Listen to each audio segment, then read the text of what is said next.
Appreciate being here. We're very pleased when Ethan called and said, we'd like you to come up and speak, and it was all because of Eric.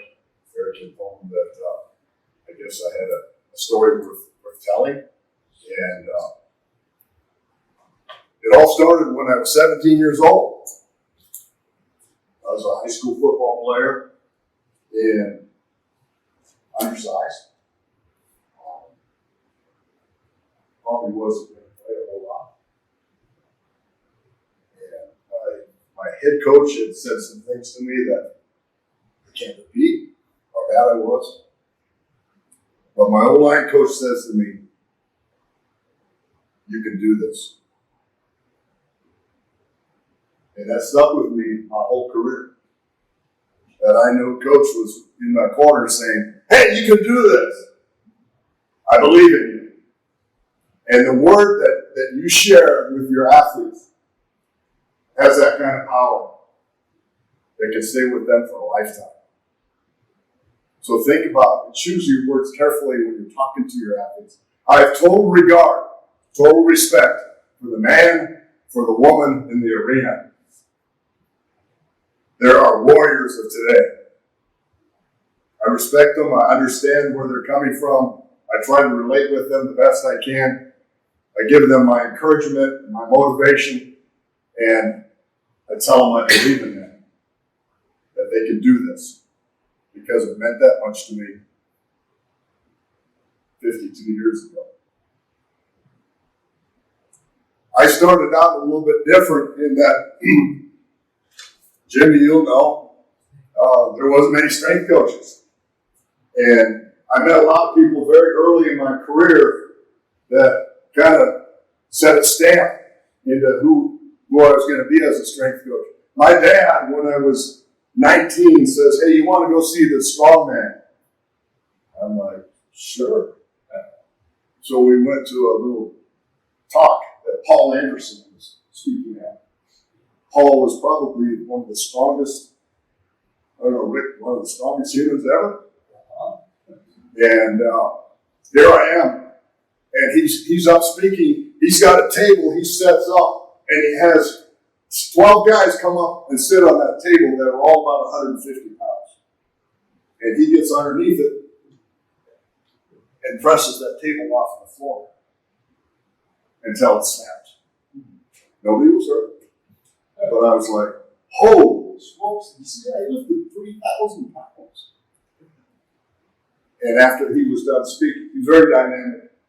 Just a sweetheart of a guy. And my dad says, "You got to go say hi to him." "Oh, that's okay, Dad. We can go." And he's like, "Oh, you got to go say hi to Paul Anderson." And so I went, "So thank you very much for coming. It was great."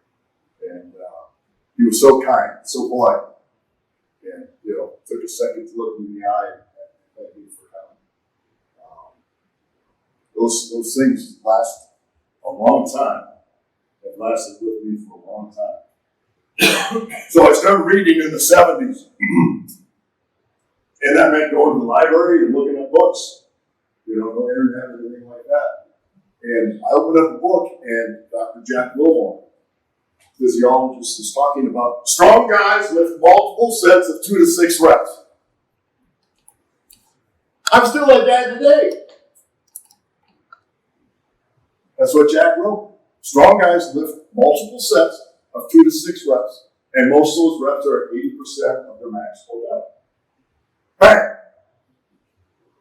That's a cornerstone for me. I go into a gym down in Scottsdale, Arizona, and superstar Billy Graham is working out. And he's doing biceps and triceps first. And I asked Billy, I says, "Mr. Starr, why do you do biceps and triceps first?" "Well, that's the most important, brother." So he taught me, you do the thing that's most important and you work at first. I took that from him. He goes over, he flexes, and he measures his arm. And I'm standing right there. He measures his arm at 24 inches. And I'm like, wow, amazing. Amazing. Years and years later, his autobiography comes out, and there's a little email address at the back end, and I write an email to I hope was going to Billy. And I said, yeah, I met you way back when. And he wrote me right back. And he wrote a one-line response. He says, please tell me that I was nice to you. And I said, you were the best. You were awesome. I stayed with you for a long, long time. I competed in the Mr. Minnesota contest. Now you talk about freaks now. Go to a bodybuilding contest. So I'm in a warm-up room with Boyer Coe. He's Mr. Universe. And Boyer says to me this, he says, your workout is this important.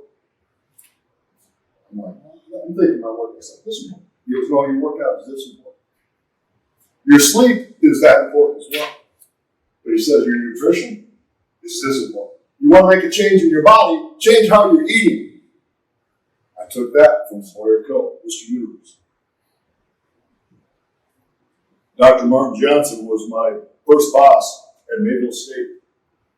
And he taught me to be a lifetime learner, to always be open to new ideas, but still stay true to who you are. That's what Corey was talking about. You do you. Be comfortable with that. Be positive about that. In the 80s, Jimmy, I don't know if you remember, but I'm at Montana State.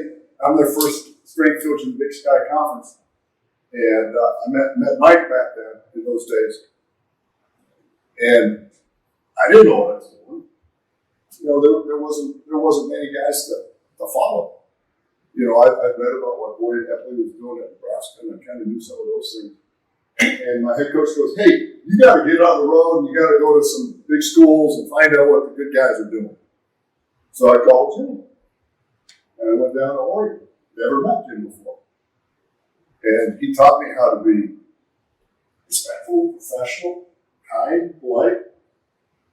And he opened up his gym to us to look around and like, okay, we're not quite like this in Montana State, but we sure like it. But Jimmy was there. You brought an assistant with you, if I remember. Pardon me? You brought an assistant. He was the local high school coach. Well, good memory. Yeah, that was a while ago. I met Dr. Terry Todd when I was at Texas. He was training Mark Henry for the Olympics in weightlifting. And he says to me, just be yourself. Just be yourself. You know what works. I was 38 at the time. And he says, you've been at it long enough now. You know what works.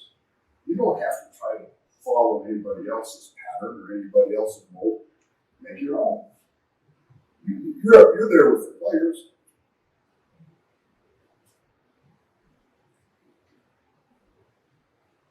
I worked with some greats. I worked with Jerry Palmieri for a year. He came to us in New Orleans. And he taught me the details are important. Profession is important. Hold it in high regard. I saw Hatfield squat 880. So I'm backstage in the warm-up area, and I'm watching Dr. Fred Hatfield prepare for the national championships in Portland. It was at Portland. And I'm backstage to watch him warm up. So I'm like, man, this is going to be good. I'm going to watch him get ready to squat. And he goes in, he gets underneath 225 is what he starts at, and he does 3. I'm like, okay, nice and deep. He doesn't have the gear on yet. And he just jumps a plane at a time, 315, 405, 495, 585. And now he's just doing singles. But he's starting to put on his gear.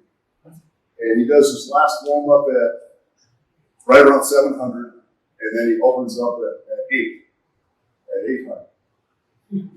And I'm right there. I'm from maybe watching.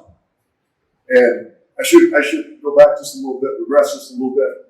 Half an hour before that, I'm walking through the hotel lobby and Fred's smoking a cigarette. So he was pretty relaxed. So he comes out for his first attempt, and it's just beating him up going down. I mean, it's hard going down. Stands right back up. And he gets 2 reps.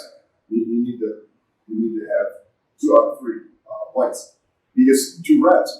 And the crowd just erupts. Because really, to us, it looked like he is done. this one.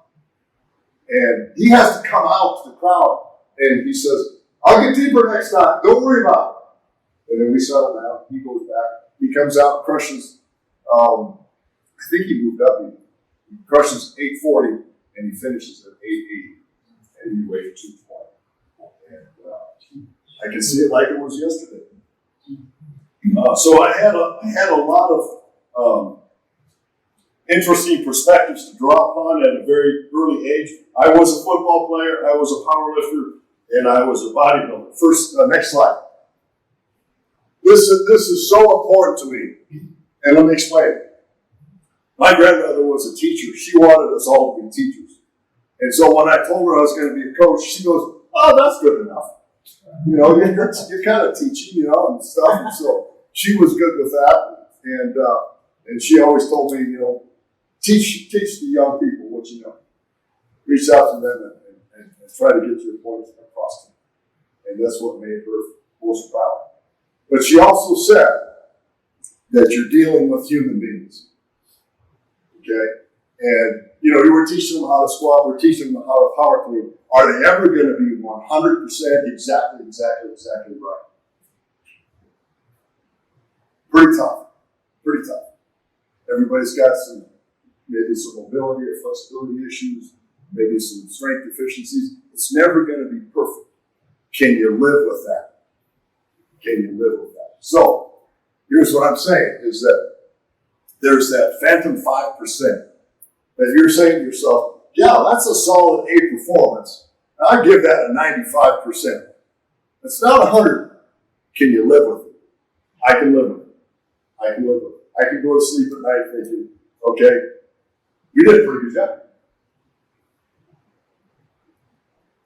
My wife's into details. She likes 100%. And I'm like, hey, it's not very often we get to 100%. My nephew was an Air Force pilot, and I says, hey, Danny, when you're out on a mission and they're telling you to do something, and you're 95% sure that your decision is going to be correct, what do? He says, you go like hell. Don't look back. And that's who I want to be. That's who I want to be. 95 with a strong A. Next slide. Next slide. The bridge to success is discipline. So you have goals. You set goals for your guys, and you want to accomplish your goals. Discipline is that bridge that'll get you from point A to point B. So you look at it, can't see it very good. It says be consistent. Follow directions. Maintain your focus. Goal achievement is your driving force. Your lifestyle is in order. You're reliable, you're on time, and you work at perfecting your performance. So, I'm in front of these high school players now. This is what I'm wearing. And you have 14-year-olds, 15, 16, and 17-year-olds, right? And what the psychologists tell me is that the 14-year-olds, their frontal lobe isn't quite developed very well.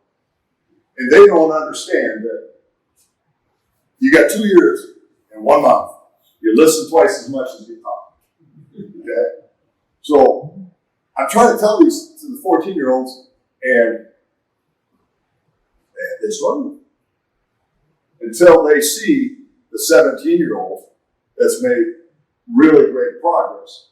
And I say to the 17-year-old, please tell them. Please tell them your formula is success. Where you listen to everything that we have to say and you follow the plan and you take care of your lifestyle. You know how hard it is, as strength coaches, you know this, that when you tell them, hey, we're gonna suggest that you take 5 protein feedings per day. We're gonna suggest it's 30 to 40 grams per feeding. We're gonna get 150 to 200 grams of protein per gallon. How hard is it for me to get up in the morning and have some protein? Have something to eat. Dang, it sets you up for success. And we still have a hard time selling it, especially with the back end.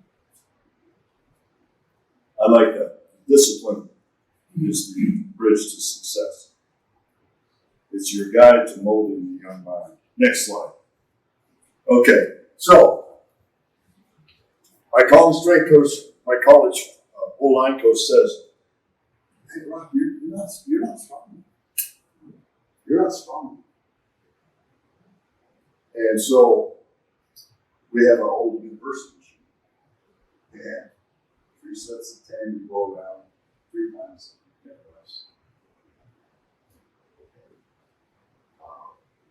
So my coach says, "I'm not strong enough doing that." So my dad says, my dad was a sports writer. He loved athletes. He loved coaches. My dad says to me, he says, "Hey, I go down to the YMCA, and there's a group of powerlifters that are there. Let's go talk to them." So I go down and I meet Richie and Paul and all the strong guys, and they teach me how to lift weights. And so I'm 19 years old, and I'm getting into weight training, and I start taking my ideas back to the school. And we get a couple bars, we get a rack, we get a bench, and at age 19, I teach you guys how to do what I'm learning at the YMCA. And it's funny because as a power lifter, I got to be pretty good on the deadlift. And Richie was the guy that was the head of our group. He was the alpha dog. And he's telling everybody basically how to train. And, we go to our first meet, and it comes down to the deadlift. And I had deadlifted 500 in the gym. And Richie goes, "Start at 500. That'll be your first attempt." And I'm like, "Calm down. Like, what?" And he goes, "Yeah, but you'll be in front of a crowd, and we'll be cheering for you. You'll feel it. You'll feel it." So I go out and I get out of the bar, and I'm conventional deadlifter. I just pull it up. It's nothing. And Richie goes, "Go to 540. Jeez. Oh, okay. And again, in my mind, I'm here. You can do it. I get over 540. Bang. Again, just go to 570. And I finished the day at 570. Not only did 500, but I had a chance to perform in front of people.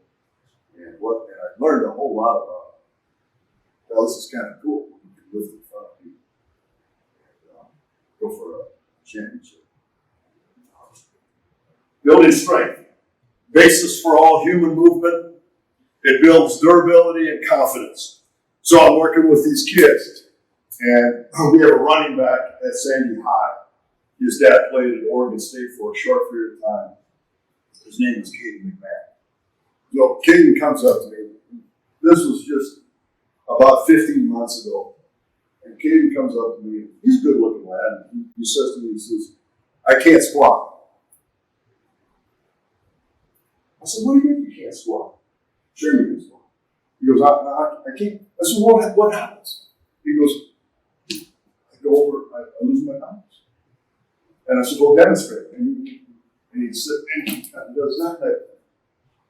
And I'm like, "Okay, Kate, I'm going to tell you just one thing, and this will make the difference. Hold it. This will make the difference." I says, "When you're in your stance, make sure that your nose is always in front of your toes. Just like, oh." He starts training. He starts having some success. Last week he squatted 405 at 180. And the sky's the limit. The sky's the limit. He power cleaned 250 on his 16th birthday. So, man, he gets it. Well, they all watch him, and they all follow along. "Hey, what are you doing? How's it possible?" He's dialed in. We do move heavy weights. And we do lighter weights fast for power. But there are days when we move heavy weights, just like Jack Wilmore had said.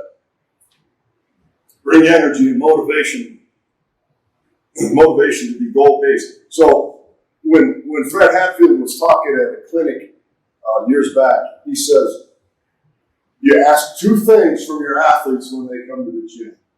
Only two. They only have to bring two things to the gym. He says they have to bring the energy. Because you can't put that into them. You can be energetic with them, but you shouldn't have to coach their energy level. Okay. And he says, and you be moldable. You be coachable. Okay? You focus on technique, and we're going to help you perform at a higher level. If you do those two things, focus on your technique and bring the energy, now we have a chance. Now we have a chance. Being good is easy, being great is hard. Okay, so you get those guys that move along really nice during that neuromuscular adaptation period where they're just making leaps and bounds, and then all of a sudden, they've learned the exercise. Now it's just basically a muscular adaptation, and things come a little bit slower. All of a sudden, it's hard. So, hey, where are you at? You're asking, where are you going to go with this? It does get hard. Coach with enthusiasm, but you should not have to coach energy. I love math. We'll talk about math here, how math plays a role in the way. I love what Corey said about time rest intervals. I love the countdown clock that, hey, when it goes to 3 minutes, you're up. It's your turn. And your group goes. And as a coach, you just step back and you watch it. You can watch many guys at one time. And you watch it perform. I love that. I love rest intervals. Being on task. I tell the guys, how long before you become really good at an exercise? What do you tell your athletes? What do you tell your athletes? How many reps do you need before you become pretty good at it? That you've mastered it? How many? A lot. I tell them 500. 500 reps. So if you're doing 25 or 30 reps in a workout, you're going to be at it for half a year before you get to be really good at it. So we kind of expect that adaptation period to take a little time before you're really good at an exercise. And it's not just doing reps, it's doing good reps. And kind of ingraining that motor pattern. Technique. Next one. Technique. Requires focus, exercise the body position, stance, the speed of descent and ascent, compensatory acceleration like Fred Hatfield taught us years ago, and range of motion. All right, so Ethan, you were talking about this last night. I'm in the NFL. I bring the guys in, they're the rookies, and we're talking about weight training. And I say to them, now you just act like you're one of them, okay? So I'm asking you, you have a set of 5. What's the most important rep? And you know the answer. What do they say? The last. They're going to say, hey, number 5. Because I didn't finish the set. The 5th rep is the most important one. So then what do I say to that? Yeah, the first one's pretty important too, because if you struggle with number 1, what are the chances you get to 5? And then they finally kind of get it that, hey, I guess every rep. A marathon runner, what's the most important mile? The one you're doing. Let's get this one down, and then move on to the next. And don't even worry about the next one. Let's get through with this one. None of those kids knew that. So where's their head when they step in under a heavy squat or a heavy press? Where's their head? What is their inner voice telling them about that first rep? It's crucial. It's got to be perfect. And when you get that, you just watch them grow. You nailed the first one. You nailed the second. Great step. Maybe not 100%, but 95. That's an A. We're happy. They don't know it though. Okay? We tell them that when they get underneath that squat bar, they step back, breathe, and brace. So I'm with the Rams, and I got kids from every school in the country, dang it. They don't do that. They don't do that. I'm like, hey, if you did that, you'd have a chance. We had a punter by the name of Johnny Hecker, Oregon State. And Johnny did everything just right. But that's what specialists are, punters and kickers. They do everything just exactly. So I tell the women something, okay, hey, watch Johnny score. Johnny steps up, braces, squats deep, perfect. Okay? If you can't do it for yourself, do it for Johnny. Do it for me. Just appease me. Taking that deep breath and brace. Pretty soon they recognize, yeah, it helps. It helps. I also say to them that when you're getting ready to power clean or any exercise, you get ready to power clean, you're thinking about how you're going to improve your performance. Okay? Hey, coach told me I got to do this. You're thinking about it. You step in, now what does your brain say? Now what does that inner voice say? What does it say? I'm to perform, right? So I'm asking these rookies again, I says, what's that inner voice say? You're over the bar and you're just ready to start that pull. What does the inner voice say? Oh? What do you mean? It better say, go! It had better say go. And it better be at a high level. So, Ethan, I'm still working out these days, and they say for our age group that, get out and walk and do all these things that are kind of low level, all this stuff. But they say every once in a while, you got to do something with a little oomph in it to stay young, stay muscular. I trained when I first got to Mayville State. I had a 10-month contract. So June and July, I wasn't going to be paid. I was making $1,000 a month. I'm married. My wife's in school. My wife's in school an hour away, so she drives down there 3 times a week in North Dakota. So,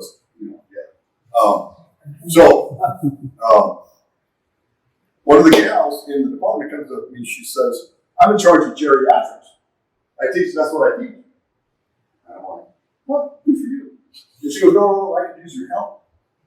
And I'm like, "Okay." She says, "I can employ you for June and July." I said, "Do what?" She says, "There's 6 nursing homes, rest homes, old folks homes, whatever in the area. You go to 2 every day and exercise the elderly." And I'm like, okay, I'll do that.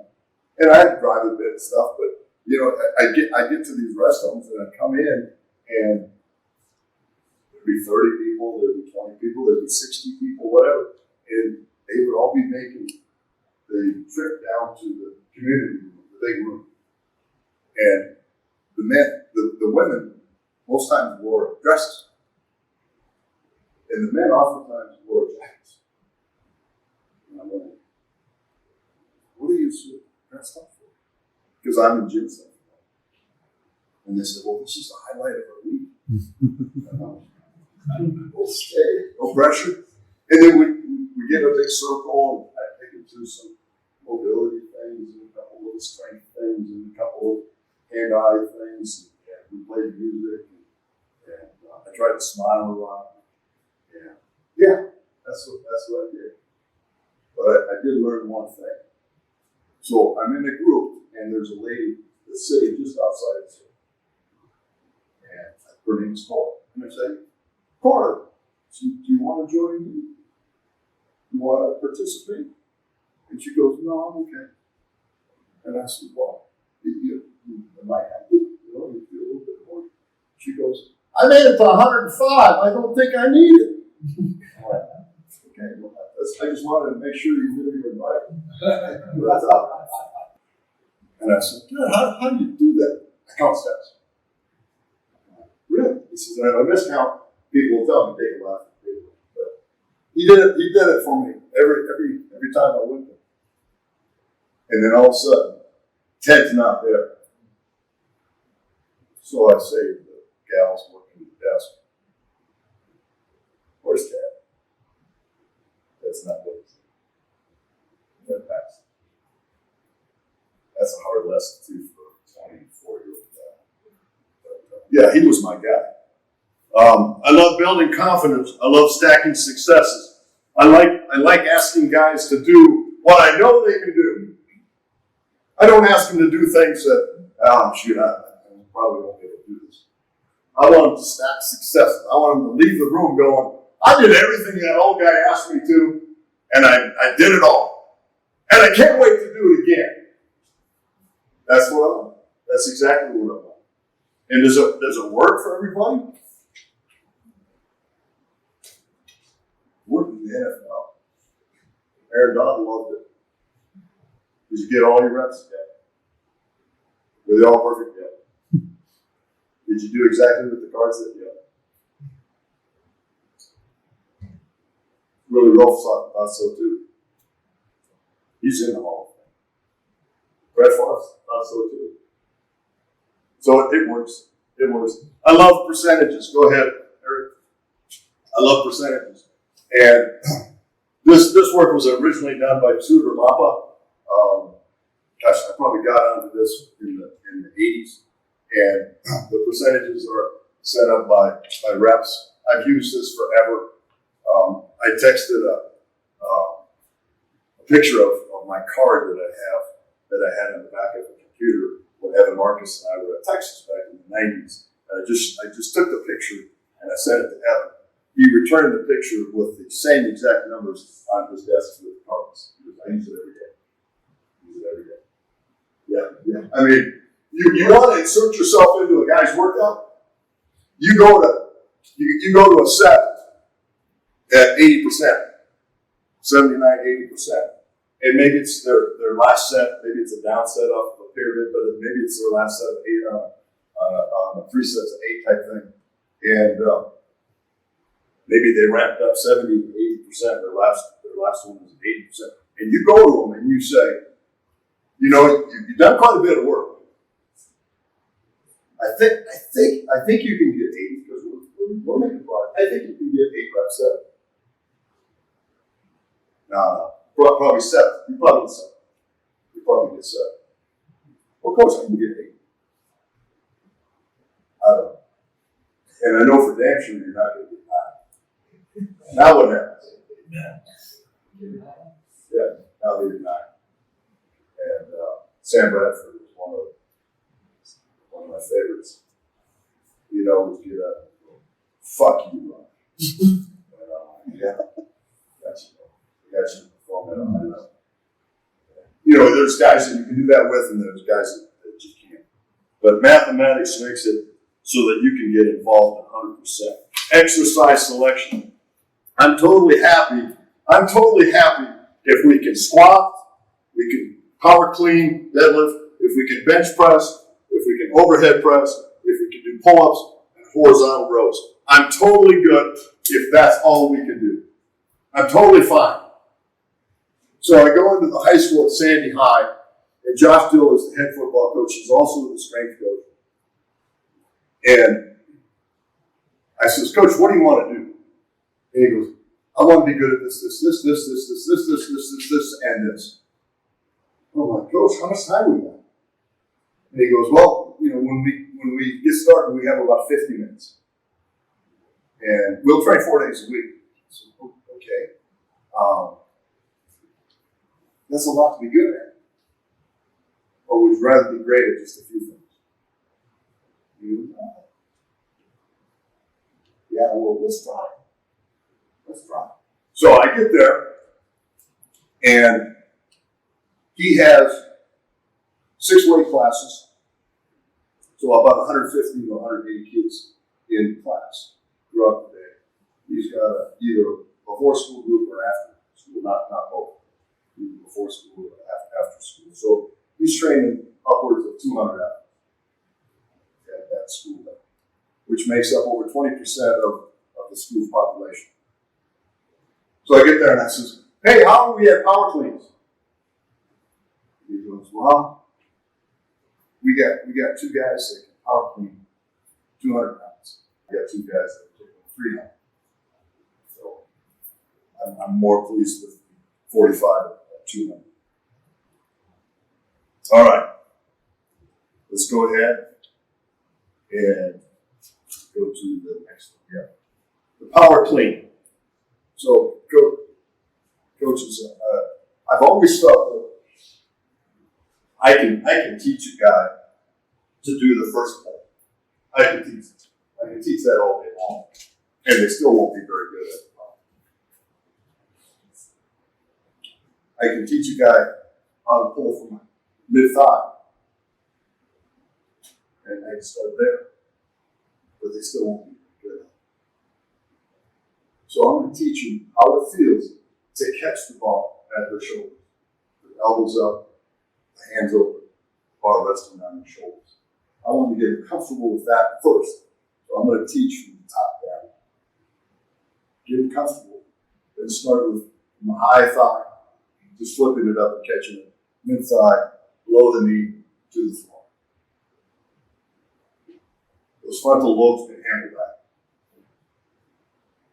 But once they get the feel for what it feels like to catch the ball at their shoulders. And then we integrate all types of different cleans where we're squatting on someone and we're just catching that on a high catch. And we alter all kinds of sets and rep schemes. I was with Angel Spassoff at Texas. And Angel would go up to the board, he'd go up to the grease board, and he'd put down all the sets that he wanted to win the track meet, on the power. And so Angel would be there. He had a plan. He had a very different way of presenting it, because it was always on the grease board. He'd go, okay, we'll do 3 at 7, 3 at 8, 2 at 75, 2 at 8. And he'd just keep on going. But those gals could power to him. They could power.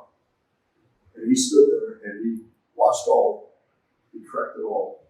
He was, and the gals were capable of taking a little bit of hard coaching, but it was pretty direct from time to time. But those gals were special. Holy smokes, the way they moved. And I want to tell the football guys, you just come in and watch these gals train sometimes. Because their mobility was usually a little bit better, and their ability to pick things up. I mean, we just seem to understand a little bit better than sometimes the football players will fight you a little bit on things.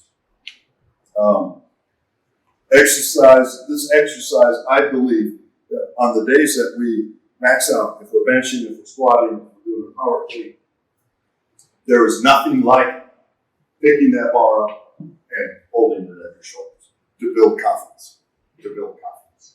And there's nothing like, hey guys, Jimmy's going to go 315 on the power clean. Let's gather up. Wow. It's just electric. Iron sharpens iron. They're there for each other. And you watch these guys and you see their confidence just soar. Love it. Know the pocket. Know that if that bar doesn't hit the pocket, let it go. Get out of the way. Dump the weight. Don't fight it. That's hard to get through to some guys because they just, no. If it's not in the pocket and you know what that feels like, you got to let it go. Teach them how to dump it. Adaptation is slow for some. Takes a while. Master the catch. Teaching progression from the top down. I ask the guys, I say to them, guys, when you're over the bar and you're just ready to start your first pull, what is the speed of the first pull? What do they say? It's fast, coach. No, it's powerful, but it's more strong than it is fast. Because if you are going from a position where there's no weight on your structure to full weight, you better be technically sound pulling that off of the floor. So let's pull it from a strong position. And then once you get to the second pull, now let's really explode.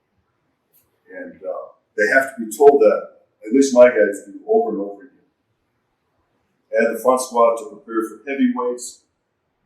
The second pull from above the knees is fast and explosive. So we have a 165-pound running back that power cleans 270. And he's an introvert. He doesn't say hello. And so I'm like, hey, Mateo, come in here for 1 second. Because the guys just watched him power clean 270. And I says, your second pull is exceptional. And we've all watched it. Can you put it into words for the guys so that we can benefit from your knowledge, how you do it? Yes. That's all I said. Yes. And I said, well, could you expound on that at all? Could you throw in a couple more words and tell us a little bit more about what that feels like? Coach, it's all about the guys. Okay, thanks for that. But you slow it down and you see exactly what he's talking about. Having phones in the weight room, I hate it, but I love it. Because they'll film each other. And then they'll bring it over. Hey, Coach, take a look at this. And we go frame by frame. Also, it's their calculator figuring out the percentages. So as long as they stay on track, we're in pretty good shape. The 4-day workout, it's a sequence. This is what we're doing at Sandy High. We bench press. We do a variation of the power clean, whether it's a hand clean or a pin clean, and we push press. Those are our basic exercises. We'll add some auxiliaries, of course. Single leg choice to a deadlift or a shrug pull. We do mostly a clean dead so that it relates to pulling the strength off of the floor. We do pull-ups and a hamstring iso. The third day is the Thursday, so we've had a day off. We power clean. We have our bench press variation, an overhead press versus the push press. We're using our legs. The overhead press is just a straight muscular strength push. Rear delts and triceps. And we finish the week with squats, horizontal rows, a hinge, a hip thrust, and a biceps. That's the way we break it down. It's a lot of pulling.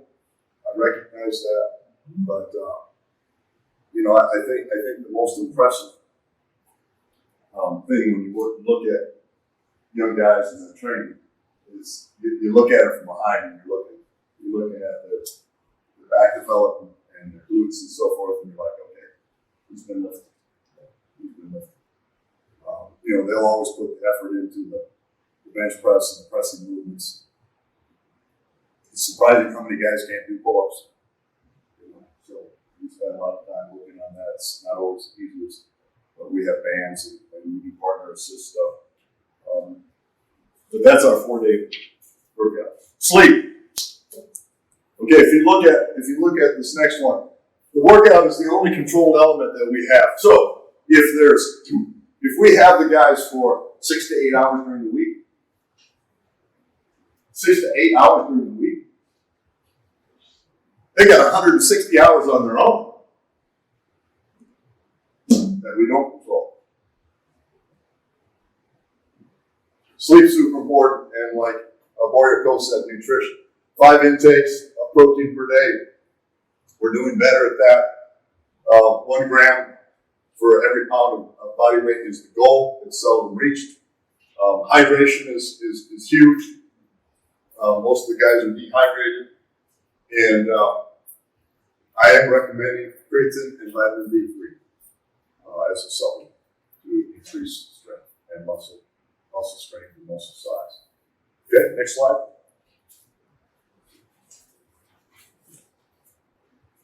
Sleep has to be consistent. So you'd like to go to sleep about the same time every night, the best you can. Your room should be dark, cool, comfortable, and quiet. Okay? So you talk to some young families and they're like, "Coach, it's not quiet. It's not, I don't have the best mattress. It's not dark." It's like, well, ideally it's pitch dark so that you're not stimulated by any light of any kind. That's the goal. Again, we'll try to get 95% of that. All right. Goal setting. Without goals, how do you ever know that you've got there? I think there has to be goals. I think there has to be standards. I think there has to be something. on the board that says, hey, if you play O-line, if you play defensive back, these are the standards that we'd like you to achieve. And I think there has to be strength goals. I think there has to be speed goals, power, agility, flexibility, and mobility. And we always did body count. And instead of telling guys how fat they were, we told them how much lean mass they had on the farm. And it was amazing. Like some of those pro defensive linemen, how much lean mass they had. Roy Glover was about 285. He's much like Aaron Donald. You're like, dude, you're like 260 pounds of lean mass. And you're 280 pounds. Pretty impressive. But I think that all these goals need to be set. It's your best way to measure your success. Thoughts? Teaching aids. Use videos, posters, diagrams, whatever you can. So I told Coach, I said, you know, it would be really nice if we had just a picture of a guy doing a PowerPoint. And then we take a video, and we stop it, and we run over that picture and say, here's where you are. This is where you should be. This is what it should look like. Okay, let's try again. We'll take another video and just match it up against how it should be. I think there has to be all kinds of visual aids because there's a lot of visual learning. Spotting. Nothing makes me more upset when a guy isn't aware of what the teammate's doing. Learn to be a good teammate. Olympic lifts teach the bailout.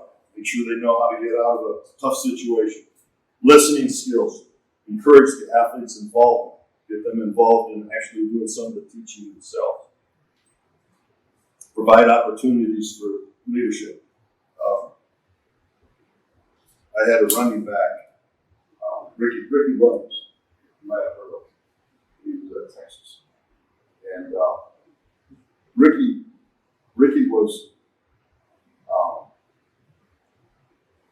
very introverted. And so Evan and I would be in front of the group and would be explaining the workout and what our expectations were for the day and how we're going to break up and what groups were going where. And Ricky would be standing behind a pillar, looking out every once in a while. And so I would say to Ricky, I says, everything okay? And he goes, yeah. But I want you to train. I said, okay, what do you see? Coach, I need you to train. And I said, is it okay if I bounce? You know, when you're resting and bouncing, you come back to it. Yeah. But I need you to train. So Corey was talking about everything. And the realization that we're not all the same. And some of the things can't be fixed. So the one thing nice about Ricky Williams is he was pretty skilled. So, hey, we're going to do 3 here, we're going to do 5 here, whatever it was, and he would just nail it. And but he needed that. And so later we had him with the Saints, and I'm thinking, hopefully he's matured a little bit. He feels more comfortable being with the guys. Still the same. Loved him so. Still do. My wife and I had him over for dinner when we were with the Saints. We asked what he liked, and he liked lasagna. So now, making lasagna isn't just a simple thing, but you know, Terry spends the whole day making lasagna. What else do you like? I like chocolate cake, and so you know, Terry makes a delicious chocolate cake, and over comes Ricky, and we had a nice evening, and Terry, she's too good to our guests where she's like, okay, I'm going to send you home some lasagna so you can have lasagna or whatever. And would you like some cake to take home? And Ricky goes, sure. And she cuts half the cake and sends half the cake home. And so I see Ricky at the workout the next morning and said, appreciate you coming over. It's fun to see you. And, you know, he goes, yeah. He says, your wife's a great cook. And I really like that chocolate cake. Yeah. Wait a minute, what do you mean you really like it? He goes, I ate it all on the way home. So yeah, we learned a lot from our guys. Team first, everyone's included. So we have young guys in our weight group that I don't even know how to politically say some of this stuff anymore, but they're disadvantaged in one way or the other. And I'm like, hey guys, I don't care if he's handling a whole lot less weight than you are. You're going to share a platform, and you're going to unload and load the bar for him, and you are going to help coach him, and we're going to do this together.